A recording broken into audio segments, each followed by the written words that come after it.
अस्सलाम वालेकुम students, welcome to AK coaching centre. अच्छा, चैप्टर नंबर 14 जो है इलेक्ट्रोस्टैटिक्स का आज टॉपिक है हमारा इलेक्ट्रोस्टैटिक पोटेंशियल। सही।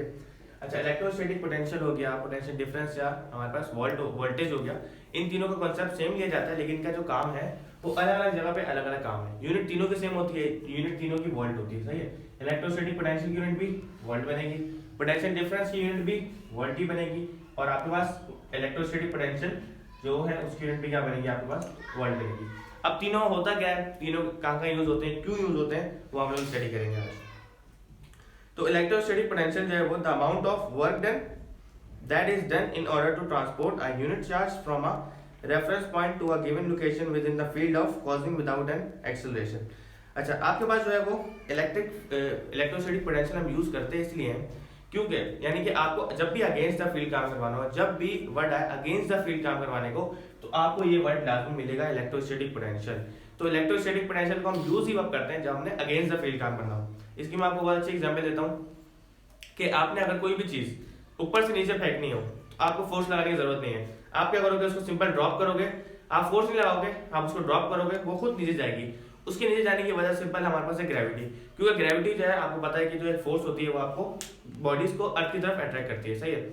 लेकिन अगर आप कोई भी चीज नीचे से ऊपर फेंकनी है, कोई बॉल है, आपने उसको ऊपर फेंकना है, सही है, तो उसके लिए आपको फोर्स चाहिए। क्यों फोर्स चाहिए? क्योंकि आप अगेंस्ट द फील्ड काम करवा रहे हो, अगेंस्ट द ग्रेविटी आप काम करवा रहे हो, तो आपको वो फोर्स की जरूरत चाहिए। आपके अंदर जो पोटेंशियल एनर्जी आपके अंदर जो भरी हुई है उसको आपने यूज करना है, तो आपने फोर्स लगानी है और आपने उस बॉल को ऊपर फेंकना है। सही है। इसी तरह आप अगर घर की मिसाल ले लो, सही, अगर आप बहुत ज्यादा सर्दी लग रही है आपको, सही, आपने खिड़की खुली हुई है, आपने खिड़की को बंद करना, लेकिन आपका दिल नहीं चाह रहा उठने का, तो आपने अगेंस्ट द नेचर काम करना है ना। अगेंस्ट द नेचर काम करने के लिए आपको क्या करना पड़ेगा कि फोर्स लगानी पड़ेगी, थोड़ा सा उठना पड़ेगा, जाना पड़ेगा और खिड़की को बंद करना पड़ेगा। तो इसी तरह जब भी इलेक्ट्रोस्टैटिक का वर्ड यूज होता है जब आपने अगेंस्ट द फील्ड या अगेंस्ट द नेचर काम करना हो, तो इसको हम ऐसा समझेंगे कि हमारे पास दो समझ लो प्लेट्स हैं। एक हमारे पास प्लेट्स हो गई, ये नेगेटिव चार्ज प्लेट है, और यहाँ पे हमारे पास एक पॉजिटिव चार्ज प्लेट ले लो। सही है। अच्छा, कन्वेंशनल बिलीफ क्या है? कन्वेंशनल बिलीफ ये है कि आप पॉजिटिव प्लेट को आप हाई पोटेंशियल बोलोगे और नेगेटिव को आप लो बोलोगे। तो हम इसको हाई पोटेंशियल बोल देते हैं, पॉजिटिव को हाई पोटेंशियल, सही है, और नेगेटिव को आप बोल लो लो पोटेंशियल। सही, कन्वेंशनल बिलीव है, न्यू बिलीव नहीं है हमारे पास, ये याद रखना। कन्वेंशनल बिलीव है, पुराना बिलीव है कि पॉजिटिव हाई और नेगेटिव लो पोटेंशियल। सही है। अब आप क्या करोगे, आपने करना ये कि अगर आप यहाँ से कोई भी पॉजिटिव चार्ज लोगे तो जाहिर सी बात है नेगेटिव के पास जाएगा, क्योंकि आपको पता है कि unlike charges attract each other and like charges repel each other, ये आपको अच्छी तरह से पता है। सही है। तो आपने ये करना है कि अगर आप यहाँ से नेगेटिव चार्ज उठाते हैं, यानी कि आपके पास अगर ये प्लेट है, नेगेटिव प्लेट है, इसका मतलब ये नहीं कि इसके पास प्रोटॉन नहीं होंगे। आपको बता चुका हूँ कि नेगेटिव प्लेट का मतलब बिल्कुल ये नहीं है कि उसके पास प्रोटॉन है ही नहीं, उसके पास पॉजिटिव चार्ज होंगे, लेकिन उसके पास नेगेटिव चार्ज बहुत ज्यादा होंगे, इसलिए उस पर जो है वो नेगेटिव चार्ज होगा। और पॉजिटिव चार्ज चीजों पे इसलिए आता है क्योंकि वो इलेक्ट्रॉन को डोनेट करती है। इलेक्ट्रॉन डोनर पे हमेशा क्या चार्ज आता है? Positive charge. तो अगर यहाँ से मैं एक प्रोटॉन को उठाऊं और इसके करीब लाना चाहूँ, सही है, अब फील्ड की डायरेक्शन किस तरफ है? अगर ये हाई पोटेंशियल है, लो पोटेंशियल है, तो फील्ड की डायरेक्शन इस तरफ होगी, ऐसे पॉजिटिव टू नेगेटिव। सही है। अगर मैं इसको इस तरफ लेके जाना चाहूँ पॉजिटिव चार्ज को, या यहाँ से एक नेगेटिव चार्ज उठा के लेके जाना चाहूँ, तो अगर नेगेटिव इससे करीब लाऊंगा तो ये अगेंस्ट द फील्ड काम तो नहीं हो रहा, ये फील्ड के साथ काम हो रहा है, इसलिए आप यहाँ से नेगेटिव को नहीं लेके जाओगे बल्कि आप वहां से पॉजिटिव को लाओगे। ये पॉजिटिव चार्ज कभी भी पॉजिटिव चार्ज के करीब नहीं आना चाहिए, क्योंकि ये भी पॉजिटिव है, ये भी पॉजिटिव है, तो हमेशा रिपल्जन होगी। लेकिन इसको इसके करीब लाना, इसकी नेचर के खिलाफ काम करवाने के लिए जो चीज चाहिए होगी वो आपके पास है इलेक्ट्रोस्टैटिक पोटेंशियल। अगर आपके पास इलेक्ट्रोस्टैटिक पोटेंशियल है तो आप इस नेगेटिव चार्ज को उठा के यहाँ पे ले आओगे, और आपको जो पोटेंशियल लग रहा है उससे हम बोलेंगे इलेक्ट्रोस्टैटिक पोटेंशियल। इस पॉजिटिव को मैं यहाँ लेके आऊंगा तो मुझे इस पे कोई ना कोई एनर्जी चाहिए होगी, कोई ना कोई वर्क डन करवाना पड़ेगा। मेन चीज क्या है? Work done. इस चार्ज पे जितना वर्क डन करवाओगे इसके इतना करीब आ जाएगा, और उतनी ही आपके पास इलेक्ट्रोस्टैटिक पोटेंशियल आपको ज्यादा चाहिए होगा। जितना ज्यादा वर्क डन करवाओगे उतना ज्यादा आपको इलेक्ट्रोस्टैटिक पोटेंशियल चाहिए होगा किसी भी चार्ज को अपने अगेंस्ट द फील्ड काम करवाने के लिए। तो ये कभी भी नहीं चाहेगा कि इस प्लेट के करीब आए, लेकिन आपको उसे करीब लाने के लिए वर्क डन करवाना पड़ेगा। जिस तरह बॉल को ऊपर फेंकने के लिए आपको फोर्स लगानी पड़ेगी, क्योंकि हर बॉडी जो है वो जमीन चाहती है कि जमीन के सेंटर की तरफ अट्रैक्ट हो, लेकिन अगर आपको जमीन के सेंटर से ऊपर फेंकना है तो आपको फोर्स लगानी पड़ेगी। तो सिंपल ये कॉन्सेप्ट है। अब अगर इसका हम फॉर्मूला ड्राइव करें वर्क डन का, इसको हम इलेक्ट्रोस्टैटिक पोटेंशियल को हम डिनोट करते हैं V से। तो आप कर क्या रहे हो, आप वर्क डन करवा रहे हो, किसी भी चार्ज पे क्या करवा रहे हो, वर्क डन करवा रहे हो।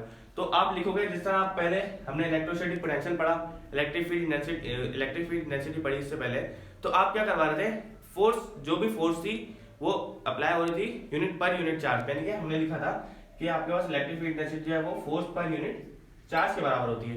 इसी तरह आपके पास V यानी कि इलेक्ट्रोस्टैटिक पोटेंशियल वो बराबर होता है work done per unit charge. किसी चार्ज पे कितना वर्क डन करवा रहे हो, एक्चुअल में वही इलेक्ट्रोस्टैटिक पोटेंशियल है। तो सिंपल डेफिनेशन ये बनेगी कि work done per unit charge is called electrostatic potential. तो उसको हम डिनोट कर रहे हैं V से और हम करवा रहे हैं work done per unit charge का मतलब है Q, चार्ज को हम डिनोट करते हैं Q से। तो V हमारे पास इलेक्ट्रोस्टैटिक पोटेंशियल हो गया, W हमारे पास वर्क डन है जो हम किसी चार्ज पे करवा रहे हैं, और ये Q हमारे पास वो चार्ज है। तो उसकी यूनिट क्या बनेगी हमारे पास, वर्क की यूनिट हमारे पास होती है जूल, वर्क एनर्जी इन दोनों की ऐसा यूनिट हमारे पास जूल होती है। तो आप यहाँ पे लिखोगे जूल, सही है। और Q आपके पास चार्ज है तो आप लिखोगे जूल पर कूलम, सही है। जूल पर कूलम इसकी यूनिट बनती है, लेकिन हम इसको जूल पर कूलम से रिप्रेजेंट नहीं करते, हम इसको डिनोट करते हैं वोल्ट से, VOLT। तो ऐसा यूनिट जो आपके पास बनेगी इलेक्ट्रोस्टैटिक पोटेंशियल की, वो क्या बनेगी आपके पास, वोल्ट। अच्छा, नेक्स्ट टॉपिक है हमारा इलेक्ट्रोस्टैटिक पोटेंशियल के बाद वोल्ट। अच्छा, आपके पास अब ये बताएंगे कि वोल्ट ये होता क्या है। हमने वोल्ट ड्राइव कर तो लिया कि वोल्ट है क्या, अब ये बता रहे हैं कि वोल्ट है क्या।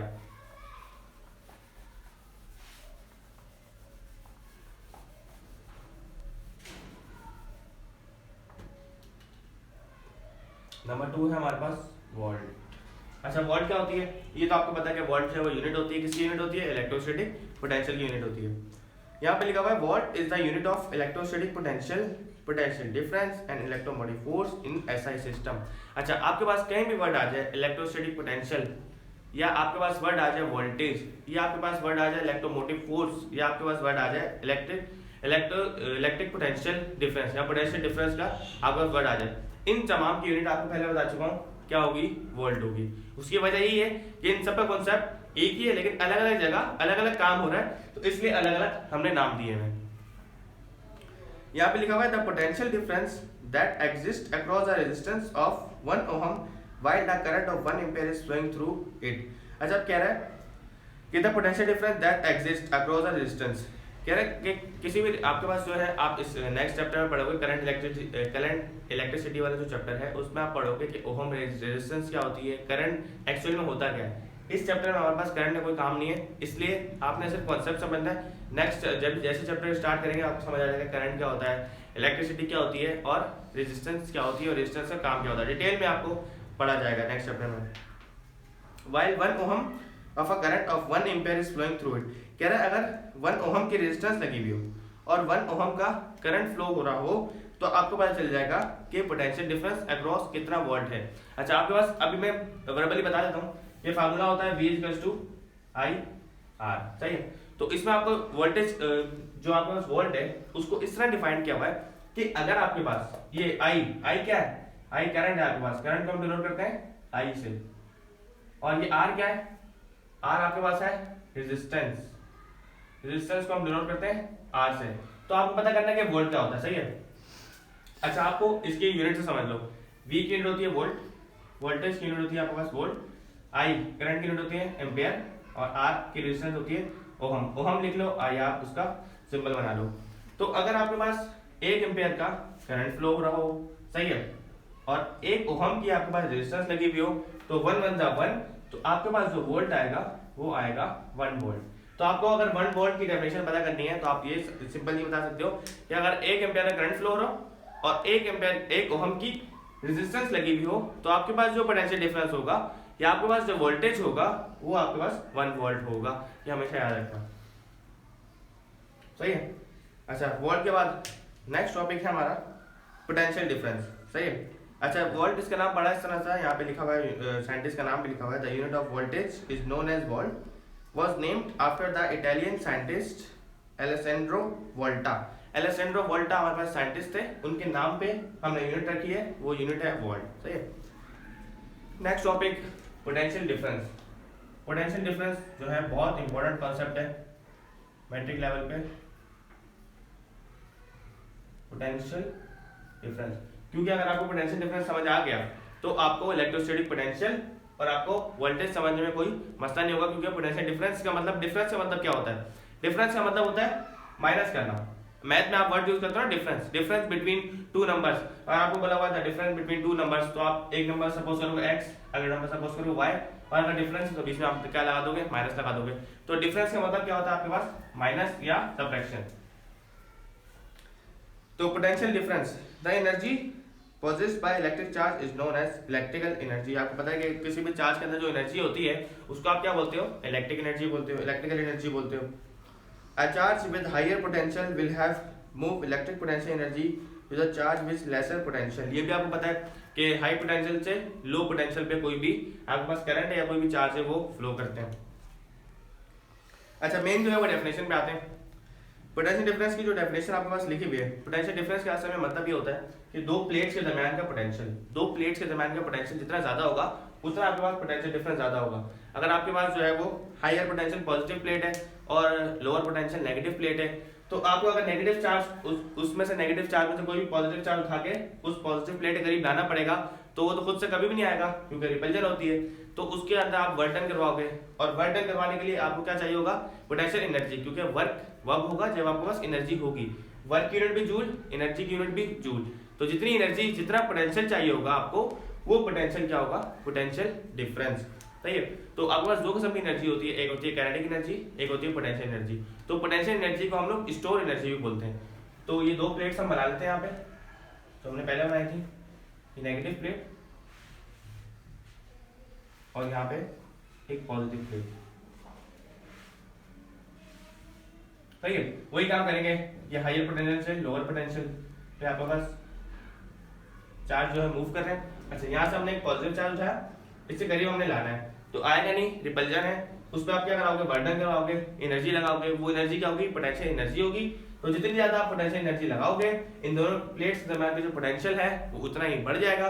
तो पोटेंशियल बढ़ जाएगा तो हम कहेंगे हम लोग क्या करेंगे, उसका डिफरेंस निकाल लेंगे। यानी कि अगर मैं आपको बोलूँ एक साल आपके पास 20,000 रुपए थे, 20,000 रुपए थे इस एक साल में, अगले साल में आपके पास 40,000 रुपए हो गए, तो आप बताओगे कितना फर्क आया, यानी कितना डिफरेंस आया। तो आप क्या करोगे, 40,000 में से माइनस कर दोगे 20,000 को, तो आपके पास आपको बच जाएगा कि कितना डिफरेंस आया। सही है।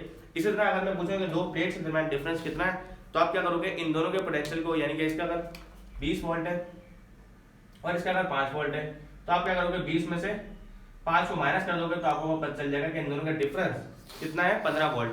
तो इसी तरह इन दोनों का पोटेंशियल डिफरेंस निकालने के लिए आपको दोनों प्लेट्स का पोटेंशियल पता होना चाहिए, उन दोनों को आप इसमें सब्ट्रैक्ट कर दोगे, या आपको पता होगा कि पोटेंशियल जितना पोटेंशियल जितना ज्यादा होता रहेगा, यानी कि जितना वर्क डन आप ज्यादा करवाते रहोगे, उतना पोटेंशियल डिफरेंस इन दोनों प्लेट्स के दरमियान बढ़ जाएगा। और पोटेंशियल डिफरेंस भी हमारे पास क्या होता है, वोल्टेज होता है, क्योंकि उसकी यूनिट हमारे पास क्या होती है, वोल्ट।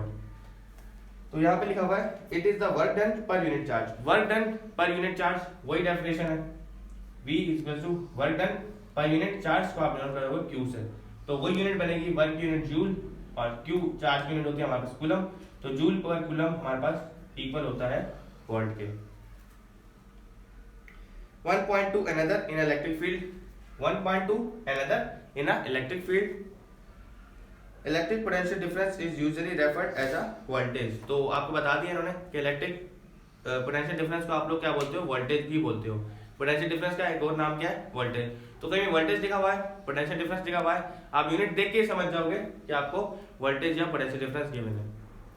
अच्छा, अब इनकी एप्लीकेशन है हमारे पास कि इलेक्ट्रोस्टैटिक्स जो आप पढ़ रहे हो चैप्टर पूरा, आपने वोल्ट पढ़ लिया, आपने चार्ज पढ़ लिया, इलेक्ट्रिक फील्ड पढ़ ली, इंटेंसिटी सब पढ़ लिया कि इसकी आपके पास इस्तेमाल होता क्या है। अब इसके पेज नंबर जो है 99 पे एप्लीकेशन लिखी हुई है कि इलेक्ट्रोस्टैटिक पोटेंशियल की आपके पास यूजेज कहाँ पे है।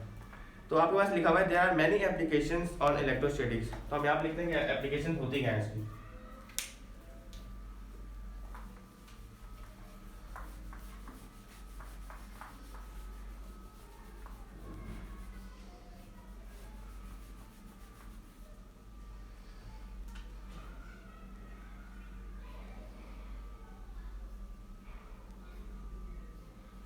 Application of electrostatics. सही है। तो आपके पास इलेक्ट्रोस्टैटिक्स असल में आम जिंदगी में यूज होता है। सही है। तो लिखा हुआ है यहाँ पे there are many applications on electrostatics which are given below. तो आपके पास एप्लीकेशन यहाँ पे गिवन है। सबसे पहले गिवन है यहाँ पे the when D graph generator. अभी वेन डी ग्राफ जनरेटर होता क्या है, एक खास किस्म का जनरेटर होता है। अगर आप अपना चैप्टर का पहला पेज खोलो जहाँ पे एक बच्चे की तस्वीर बनी हुई है, तो आपके पास साइड पे लिखा हुआ है कि अमेरिकन स्कूल में जो है आपके पास ये वेन डी ग्राफ जनरेटर जो है बच्चों को पढ़ाया जाता है, उसमें पढ़ाया जाता है। तो एक बच्ची को जो है वो करंट भी लगा था, तो उसके बारे में आपके पास अगर पहला पैराग्राफ आप पढ़ो उसके साइड पे लिखा हुआ है, तो उसमें आपको समझ आ जाएगा कि वेन डी ग्राफ जनरेटर होता क्या है। तो सिंपल एक जनरेटर होता है एक खास किस्म का, जिसमें हम लोग क्या पढ़ते हैं, चार्जेस पढ़ते हैं, किस तरह से चार्जेस बन रहे हैं, किस तरह जब चार्ज फ्लो हो रहा है फिर इलेक्ट्रिसिटी बन रही है, तो वो उसमें हम पढ़ते हैं इलेक्ट्रोस्टैटिक्स में। तो जनरेटर का काम आप बताएं, जनरेटर आप घरों में यूज करते हो, क्यों यूज करते हो, ताकि आपके पास लाइट जब चली जाए तो आप क्या करोगे, जनरेटर ऑन करके जनरेटर स्टार्ट करके इलेक्ट्रिसिटी आपके पास घर में आ रही होगी। उसके बाद जीरोक्सग्राफी। अच्छा, जीरोक्सग्राफी आपके पास क्या होती है, आपके पास फोटोकॉपी, आप बोलते हो फोटोकॉपी, आप जीरोक्सग्राफी नहीं बोलते हो। तो फोटोकॉपी मशीन जो है उसका दूसरा नाम क्या है हमारे पास, जीरोक्सग्राफी। तो जीरोक्सग्राफी में क्या होता है, आपके पास कोई भी पेज है, ये मेरे पास एक सामान्य पेज है, सही है, लैंडस्केप पेज है, और मैंने क्या करना है, इसकी फोटोकॉपी निकलवानी है, यानी मुझे ये सेम पेज जो है वो दूसरे पेज, ये जितना भी लिखा हुआ है दूसरे पेज में चाहिए, इस पे कुछ भी लिखा हुआ है, सही है। तो जब भी जैसी फोटोकॉपी मशीन में वो जाएगा पेज, तो उसके ऊपर क्या करेंगे, इलेक्ट्रॉन्स इसके ऊपर क्या आएंगे, इलेक्ट्रॉन आपके पास कोई भी वर्ड लिखा हुआ है उसको उठा के दूसरे पेज पे क्या कर देंगे, सिंपल शिफ्ट कर देंगे। तो कितनी आपके पास जो है वो कोई फोटोकॉपी करवाते हो तो हल्का सा नुक्ता भी हो, कोई भी वर्ड हो, आपके पास एज इट इज छप जाता है दूसरे पेज पे। अगर आप वैसे छपाई करना चाहो जिस तरह हम बच्चे पहले करते थे, एक पेज पे लिख के दूसरे पेज पे करते थे, तो उसमें इतना अच्छा नहीं आता था, आपके पास दूसरे पेज पे छप जाता था लेकिन इतना साफ नहीं होता था। लेकिन अगर आप फोटोकॉपी करवाओ किसी पेज की, तो एज इट इज बिल्कुल साफ साफ जो है आपके पास दूसरे पेज पे लिखा हुआ आता है। तो किसकी मदद से होता है, वो इलेक्ट्रॉन्स की मदद से होता है, चार्जेस की मदद से होता है। तो ये इसकी एप्लीकेशन है। उसके बाद लेजर प्रिंटर्स। अब आपके पास लेजर प्रिंटर्स आ गए, छोटे छोटे प्रिंटर्स होते हैं, आप क्या करो, उस पर कोई भी पेज डालो, आपके पास प्रिंट होकर बाहर आता है। तो वो उसमें भी क्या होता है, इलेक्ट्रॉन्स जो है वो एक्ट कर रहे होते हैं। और लेजर प्रिंटर में आपके पास डिफरेंट कलर, यानी कि कलर प्रिंट निकलवा सकते हो आप, ब्लैक एंड व्हाइट प्रिंट निकलवा सकते हो, वो आपके ऊपर है। फिर आपके पास है inkjet printers and electrostatic painting. Inkjet का मतलब है जिसके अंदर इंक डलती है। इंकजेट प्रिंटर्स वो होते हैं जिसके अंदर यानी कि आपको कलर प्रिंटर का निकलवाना हो, तो आप इंकजेट प्रिंटर्स वाले के पास जाओगे, जिसके पास डिफरेंट टाइप्स ऑफ इंक्स होती हैं, उससे आपके पास कलर प्रिंट भी निकल सकता है। फिर आपके पास होता है smoke precipitators and electrostatics air cleaning. अच्छा, इसके बारे में नीचे आपके पास लिखा हुआ भी है कि आपके पास जो है वो इलेक्ट्रोस्टैटिक एयर क्लीनिंग होती है, यानी कि आपके पास घर में जिस तरह एसी लगा होता है ना, वैसे आपके पास इलेक्ट्रोस्टैटिक एयर क्लीनिंग होता है। तो उससे क्या होता है, जितनी भी धूल मिट्टी है ना वो उस मशीन के अंदर चली जाती है और आपको साफ हवा जो है आपके कमरे में आ रही होती है। उनके बारे में पढ़ लेते हैं, थोड़ा बहुत लिखा हुआ है। स्प्रे पेंटिंग में और इलेक्ट्रोस्टैटिक एयर क्लीनिंग में आपके पास लिखा हुआ है कि स्प्रे पेंटिंग जो आपके पास मशीन होती है, आपने देखा भी होगा, कभी आप गाड़ी वाले के पास गए हो कलर करवाने के लिए, तो इस टाइप की गन टाइप की एक मशीन होती है। तो गन टाइप की मशीन क्या होती है, वो भी इलेक्ट्रोस्टैटिक्स के ऊपर वर्क कर रही होती है, क्योंकि उसके अंदर भी चार्जेस होते हैं। तो जैसे ही चार्जेस फ्लो होते हैं, हम जैसे बटन दबाओगे चार्जेस फ्लो होंगे, तो उसके अंदर पेंट होता है। तो पेंट क्या होता है, पूरी दीवार पे सिंपल छप जाता है, सही है। इसी तरह इलेक्ट्रोस्टैटिक एयर क्लीनिंग वही होती है, आपके पास एक मशीन होती है, उसमें क्या करता है, इतने इलेक्ट्रॉन्स प्रोटॉन जो है वो डस्ट को, इलेक्ट्रॉन्स या प्रोटॉन्स आप बोल लो, जिस तरह आपके पास जिस मैकेनिज्म पे जिस चीज पे वो आपके पास मशीन बनी हुई होगी, तो क्या करेगी, धूल मिट्टी को अपनी तरफ खींच लेगी और जितनी भी साफ हवा है वो बाहर जाने देगी। तो उसको हम बोलते हैं इलेक्ट्रोस्टैटिक एयर क्लीनिंग। तो ये इसके यूजेस थे, ये इसकी एप्लीकेशन थी इलेक्ट्रोस्टैटिक्स की, जो हमने पूरे चैप्टर में पढ़ी है। तो आई होप आपको समझ आ गई होंगी। इंशाल्लाह जो है वो नेक्स्ट वीडियो में इसके अगले टॉपिक करेंगे। तब तक के लिए अल्लाह हाफिज़।